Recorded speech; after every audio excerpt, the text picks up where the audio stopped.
Hello, good morning. So today we will be discussing on some fundamental things that you have to understand while doing the design of tanks. Okay, so the design of tank is basically based on the working stress design philosophy, the philosophy that you have learned in your S5, but we need to use some design constants here. So let us use this particular time for understanding the design, how, what are the design constants, and how it is coming into the picture. So let us first discuss on the modular ratio M. Okay, what is modular ratio? Modular ratio is just the ratio between the modulus of elasticity of steel and the modulus of elasticity of concrete.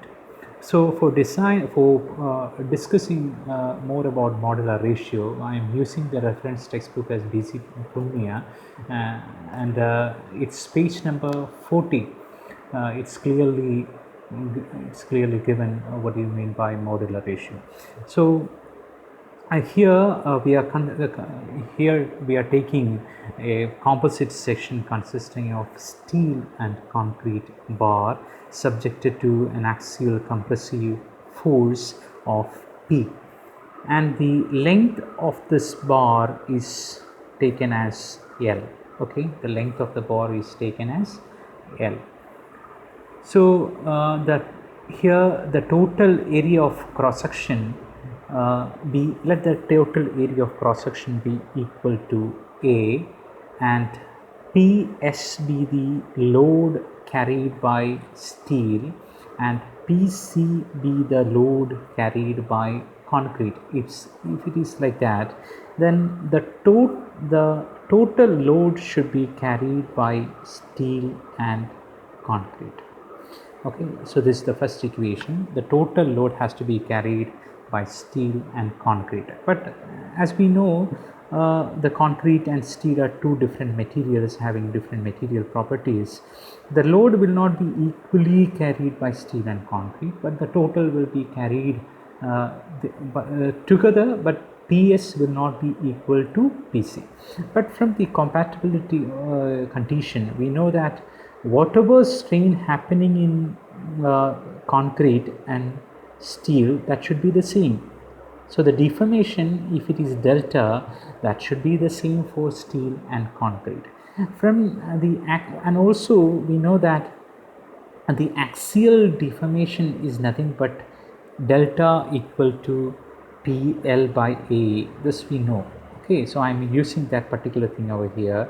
It is PS into L divided by area remains constant, and it is ES, and that will be equal to PC into L divided by area into EC. Okay, so this L and A will get cancelled, and what we are getting is ES by EC. If I am taking this to the other side, ES by EC is equal to PS by PC. Okay, or in other words, I can tell the load carried by steel is M times the load carried by concrete. PS is equal to MPC. That means where M is our modular ratio ES by EC. Okay, so this is the importance of modular ratio. So if I know the modulus of elasticity of steel and concrete, then I can find out the load distributed to steel and concrete by using this modular ratio. So the load carried by steel will be M times the load carried by concrete. Okay, this is what we are getting. So this is the importance of the modular ratio. Where we are using this modular ratio? We are using the modular ratio in the equivalent area of so this is equivalent area calculation. Equivalent area calculation. What is the equivalent area calculation? Equivalent area calculation, this you will come across in your design of tank. The equivalent area is there we are taking the equivalent area as AC plus M minus 1 into AST. Okay, so you are using some M over there, and we have already discussed what is this M. M is just the ratio of modulus of elasticity of steel to concrete in case of a reinforced concrete section. Okay, so the equivalent area calculation we are using this M, and what is this equivalent area? Okay, suppose you are having a composite section consisting of the steel and concrete, that is our reinforced section, and this is the steel and this is concrete. Okay, so this is steel and this is concrete. So it has two different components. One is concrete and one is steel. Okay, so here let PC, the small PC, is the stress in concrete, okay, and PS is equal to stress in steel. Okay, so again for a perfect bond between the steel and concrete, so if there should be, look, if this is a concrete section having steel inside it, for the concrete section to behave properly, it has to have a perfect bond between the steel as well as the concrete. So there should be a perfect bond between the steel and concrete. How can we say there is a perfect bond between steel and concrete?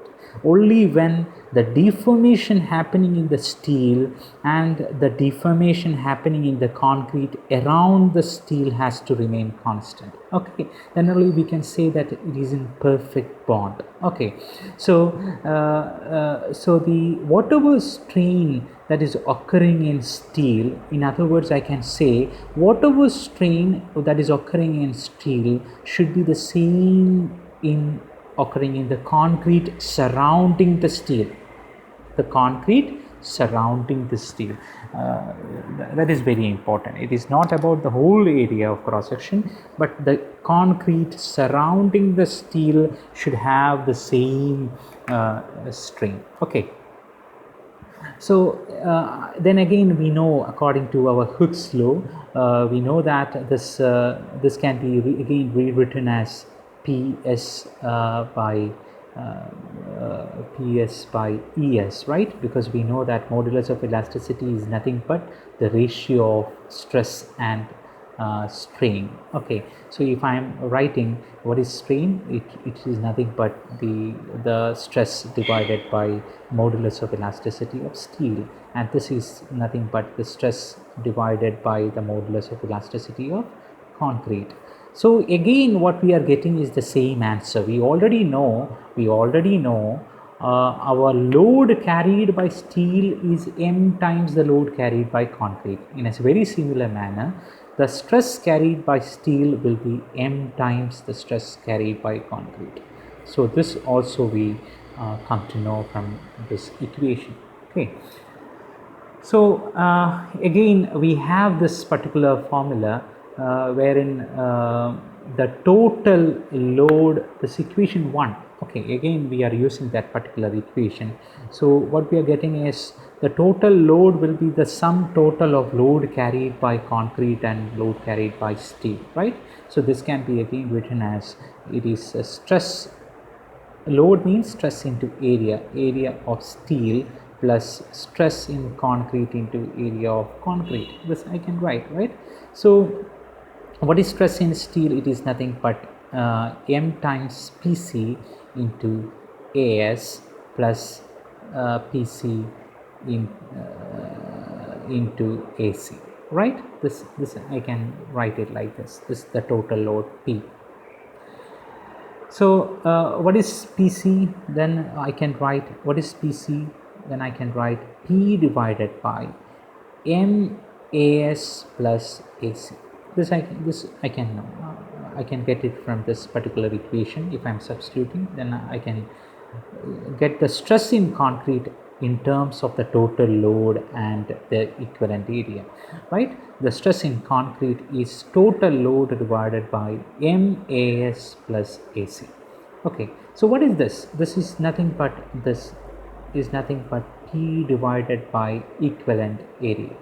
So you have to make it clear that we are using this formula based on the assumption that there is no cracking happened in this concrete that is surrounding the steel. If some cracking happened in the concrete which is surrounding the steel, then this is not the equivalent area. Okay, so there is a small variation in the equivalent area of formulation. This you can clearly get it from this textbook. So I'm not going in detail to that particular portion because that is not needed in our present design. Okay, so again I can write this AC I can again written as in terms of the total area, right? Because the area of concrete, it is difficult to find out the area of concrete. So if area is concrete is nothing but the total area minus area of steel, right? So I can write M into AS, and this I can again write it as M minus 1 in AS plus A, or A, in other words you can write it as P divided by A plus M minus 1 into AST. Okay, this is very important. So in the code that is given as the equivalent area is given in the code, it is given as AC plus MAST.